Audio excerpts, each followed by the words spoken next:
નમસ્તે વિદ્યાર્થી મિત્રો, હું કાજલ વ્યાસ। આજે વિશ્વ હાસ્ય દિવસની તમને શુભેચ્છાઓ। કેમ છો બધા? મજામાં ને? કાલે આપણે ભણ્યા હતા ધોરણ 8 ઇંગ્લિશ મીડિયમ ગુજરાતી સેકન્ડ લેંગ્વેજનો પાઠ નંબર 3, જેનું નામ તમને બધાને ખબર જ છે, દ્વિદલ। એનો પહેલો ભાગ આપણે ભણ્યા હતા મૂર્તિ, અને હવે આજે આપણે એનો બીજો ભાગ જે વાર્તા છે સ્વમૂલ્યાંકન। ચલો હું તમને પહેલાં એની વાર્તા કહી દઉં। એક યુવક પરદેશના એક સ્ટોરમાં દાખલ થાય છે। દુકાનદાર સાથે બહુ નમ્રતાથી વાત કરી અને પબ્લિક ફોન વાપરવાની મંજૂરી માંગે છે। દુકાનદારે હા પાડી, પણ એના હાથ ગંદા અને મેલા હોવાથી એણે સ્પીકર ઉપર વાત કરી અને દુકાનમાં પણ કોઈ ન હતું, તેથી દુકાનદાર પણ એની વાતો સાંભળી રહ્યો હતો। યુવકે જેને ફોન કર્યો એ સામે સ્ત્રી હતી। જ્યારે એ યુવક બોલે છે ફોન કરીને કે મેડમ, તમે મને તમારે ત્યાં લોન કાપવાનું કામ આપી શકશો?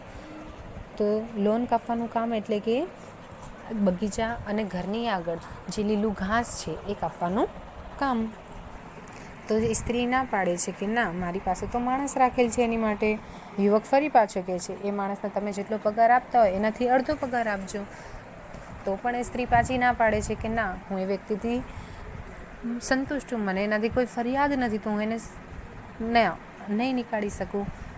ફરી પાછો યુવક કહે છે કે તમે મને કામ પર રાખી લો, તો હું તમારે લોન કાપવાની સાથે સાથે અન્ય જે આજુબાજુનો રસ્તો એ પણ સાફ કરી આપીશ અને કોઈ પણ વધારાની રકમ લઈશ નહીં।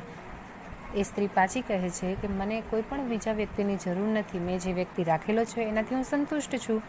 આવું સાંભળતા જ એ તરત જ ફોન બંધ કરી દે છે અને એ દુકાનદારનો આભાર માની અને ચાલતો થાય છે। દુકાનદાર એને બોલાવે છે અને કહે છે, અહીંયા આવ, હું તને કામે રાખવા માટે તૈયાર છું। તને આટલી બધું કામની જરૂરત છે, તું આટલી સ્ત્રી પાસે કામ માંગતો હતો, હું તને આપી દઉં છું, મારી પાસે કામ છે।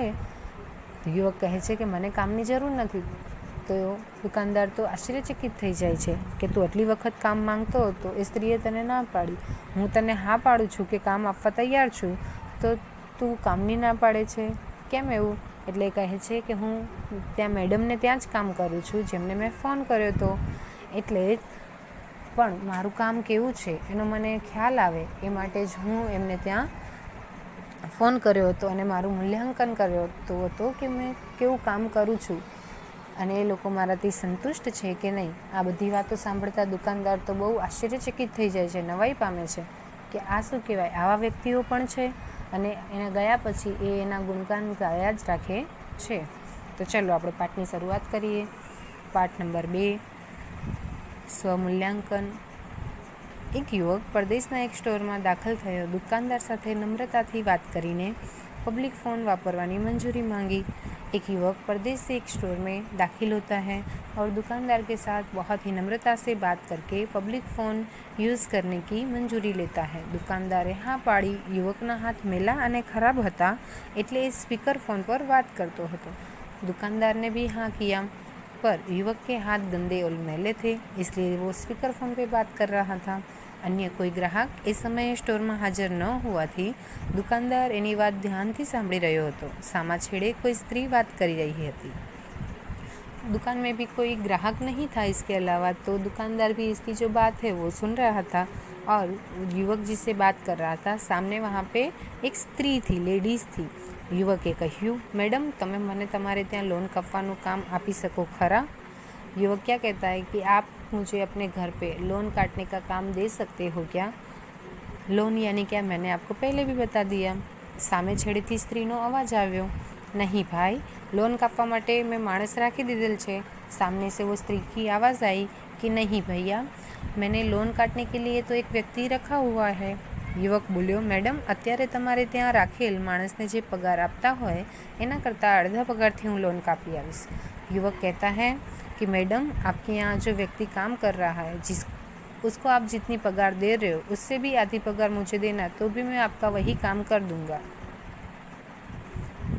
देखो ये चित्र, इसमें ये सारी चीज़ें दिखा रहे हैं, वो स्त्री, दुकानदार, फ़ोन और ये युवक। सामे छेड़ेथी स्त्रीए कह्यु, ना भाई, हाल लोन कापवानुं काम जे माणस करे छे तेनाथी मने कोई फरियाद नहीं। सामने से वो स्त्री की आवाज़ आई कि नहीं भैया, अभी जो लोन काटने का काम व्यक्ति कर रहा है उससे मुझे कोई भी फरियाद मुश्किल ही नहीं है। યુવકે કહ્યું, મેડમ, લોન કાપવાની સાથે હું ઘરની આજુબાજુનો રસ્તો પણ સાફ કરી આપીશ, અને એ માટે કોઈ વધારાની रकम वगैरह। युवक अभी क्या कहता है कि मैडम, मैं लोन काटने के साथ साथ उसके आसपास, आपके घर के आसपास का जो रास्ता है वो भी साफ़ कर दूंगा, और उसकी ज़्यादा जो पैसे होते हैं वो भी मैं नहीं लूँगा। પેલી સ્ત્રીએ જવાબ આપ્યો, ના ભાઈ, આભાર, મને હમણાં બીજી કોઈ વ્યક્તિની જરૂર નથી, મેં રોકેલા માણસથી મને પૂરો संतोष है। उस स्त्री ने जवाब दिया, नहीं भाई, आपका शुक्रिया, अभी मैंने जो व्यक्ति रखा हुआ है उससे मैं पूरी संतुष्ट हूँ, इसलिए मुझे अभी कोई दूसरा व्यक्ति नहीं चाहिए। आटली वातचीत पूरी करीने खुशखुशाल चेहरे ए युवके फोनનું સ્પીકર બંધ કર્યું।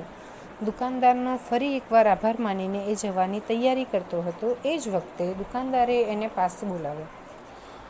जब इतनी बातचीत ख़त्म हुई तो उसने खुशी वाले चेहरे से वो फ़ोन बंद कर दिया और दुकानदार का शुक्रिया अदा करते हुए वहाँ से जाने की तैयारी की। और उसी समय दुकानदार ने उसे बुलाया। एनी बधी बातचीत सांभळीने ए पण खुश थई गयो। उसकी सभी बातचीत सुन के वो भी खुश हो गया।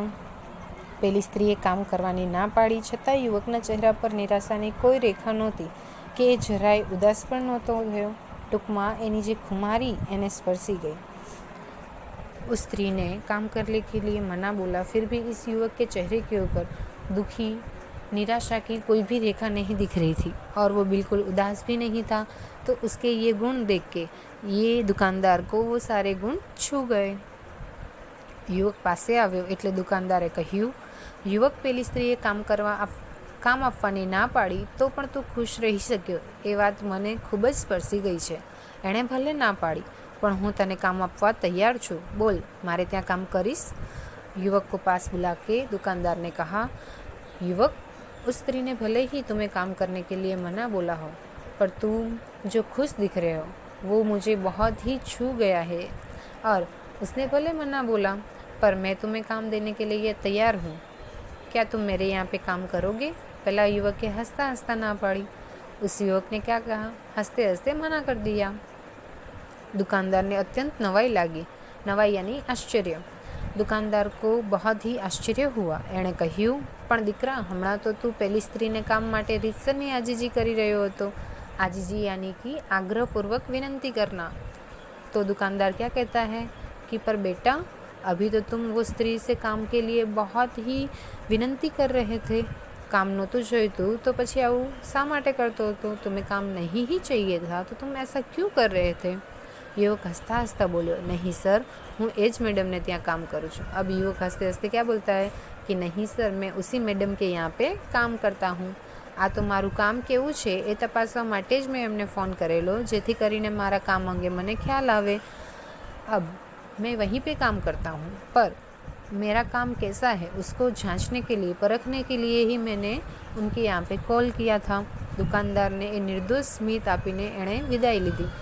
फिर वो दुकानदार को हल्की सी बिना वजह स्माइल देखे हंसते हुए वहाँ से विदाई लेता है। दुकानदार एने जतो जोई रह्यो अने क्यांय सुधी ए युवकनी स्वमूल्यांकननी रीतने बिरदावतो रह्यो।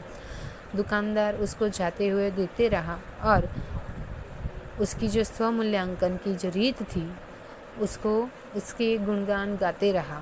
और ये जो कहानी है वो तुम्हें कैसी लगी वो आप मुझे कमेंट करके बता सकते हो।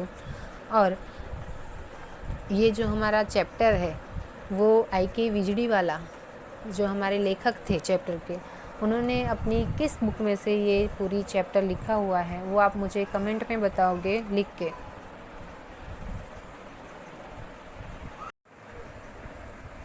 तो विद्यार्थी मित्रों, તમને આ પાઠ કેવો લાગ્યો એ મને કમેન્ટ કરીને જરૂરથી બતાવજો।